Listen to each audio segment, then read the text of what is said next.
I come from a pretty unique background. From my undergrad is originally in electrical engineering, but I wanted to get more into material science. It's funny, if you asked me this 7 years ago, I would no idea I would be where I am right now. So it all kind of worked out.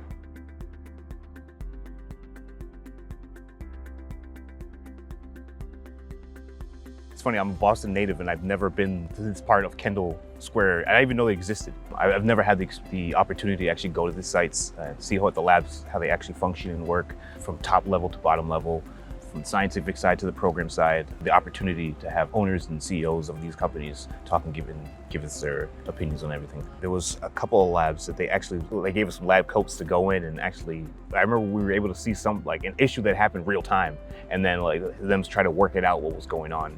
That was really cool to me. We had such a diverse group of individuals that were in the class, like some from all over the world, and some from industry, some not, some from government programs versus private sector and things like that. So we all felt like this is like amazing. This is brand new to them. This is like once in a lifetime opportunity. I'm not sure if it's the knowledge that I've gained or just the people I've met. Like it's somewhere between the two, but even though I feel like they go hand in hand. Taking bits and pieces that I learned from other professors and even classmates, that's something that I think would really stick with me for a long time.